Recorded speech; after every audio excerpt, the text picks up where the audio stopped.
In this video, I'm going to be exploring how a suicidal tribe in the Brazilian Amazon can help us challenge some of our deeper assumptions. So, between 1980 and 1995, a Brazilian tribe in the Amazon called the Zuru Aa, I probably butchered that name completely, had a suicide rate of 84.4% for adults. The average age, life expectancy, was 35 years old.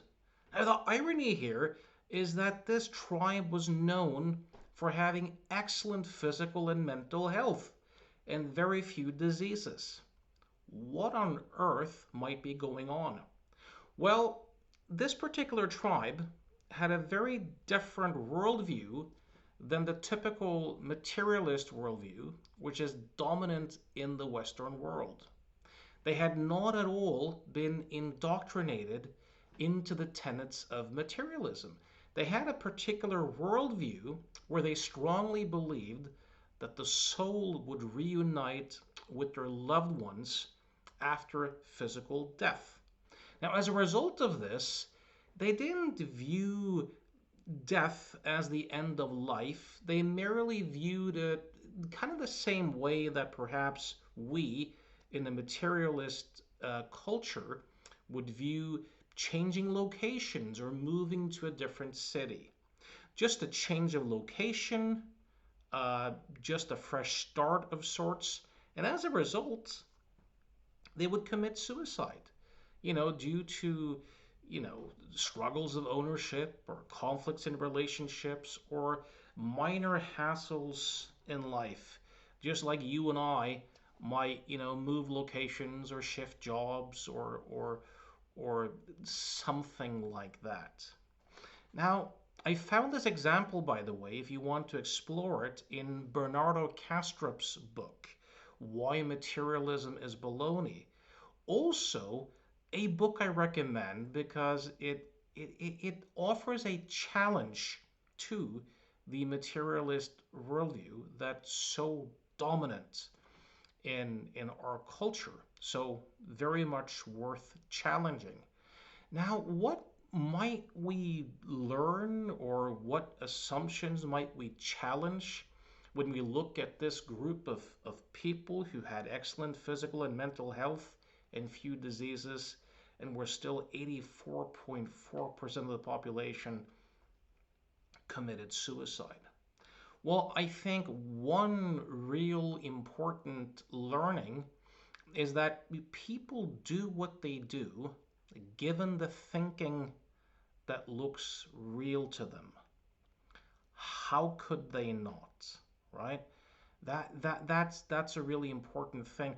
Also, you could argue that the fear of death is innate and that it's genetically programmed through evolution. And as a result of that, it should trump, pardon the pun, or override or transcend any individual or collective form of meaning making or worldview. But it seems that worldview, in other words, the thinking that looks real to us, the deeper assumptions about who or what we are, or the meaning of life, or what is the universe, what is reality, what is our role in life, notions of good or evil, or right or wrong, if there even is such a thing, right? This is all created by thought, of course. That worldview can override what seems to be deep genetic programming through evolution. It might suggest that. That is kind of interesting. Also, I think examples like this offer a great challenge to the psychiatric model. I view psychiatry as the unofficial state religion in secular societies. If you look at psychiatry, you will see that psychiatrists serve many of the functions that priests used to serve when Christianity had more of a stranglehold of our societies and culturally. Now, what psychiatrists do is that they get together and vote.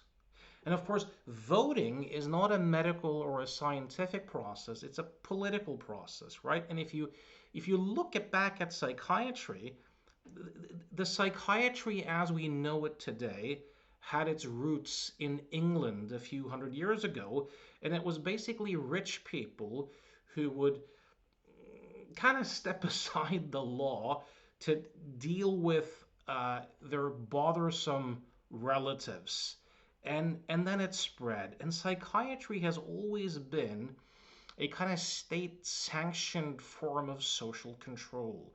Consider the most classic example, homosexuality. That used to be a brain disorder or a mental illness, a psychiatric diagnosis. There was no medical findings or science behind that diagnosis. And when they, in the early 70s, voted out homosexuality, it was not then either based upon any medical or scientific discoveries. It was just a change in culture, meaning the powers that be, the high priests of society, changed it so that, well, it used to be a disease, it used to be a sign that something was damaged or sick about you, and now it's just kind of an alternative sexual orientation. So, getting back to psychiatry and the way diagnoses are made. So, what they do is they get together and they vote on which clusters of behaviors and ways of thinking that they should classify as disorders, as mental illnesses and disorders. And then it's implied that these mental illnesses have some sort of biological base, that it's some sort of brain disorder or chemical imbalance or genetic defect or something like that. By the way, making this video in 2025, we're still waiting for the proof that there is any biomarkers or any evidence of such when it comes to these mental illness diagnoses. But here's the problem. A behavior or a set of behaviors is not a disease. A way of thinking or a thought is not a disease. You know, if you do so, you end up classifying disagreement as disease. And once again, that's a political process. That's a social control process. So if we look at the biggest topic of all, right? Suicide, life, suicidal ideation is considered strong evidence of a disorder. That something's wrong. And of course, suicide attempts, and of course, completed suicide is viewed as, evidence of major depressive disorder or other, something else going on. But this is problematic because you suddenly see that, hey, wait a minute, you have this tribe of people who are in excellent health, who just have a very different worldview, very different set of deep assumptions. And they act in accordance with the thinking that looks real to them. So think about that. This might inspire you to question the entire psychiatric enterprise and the role it has in our society. By the way, if you like the way I think and you want to make some sort of change in your life and you're wondering whether you and I could be a good fit, I invite you to send me an email at provocativehypnosis.com. By the way, don't send me an email on behalf of other adults, family members, stuff like that. Only send them on your own behalf. And know, if you're watching this in 2025, know that on June 3rd, I'm starting a course.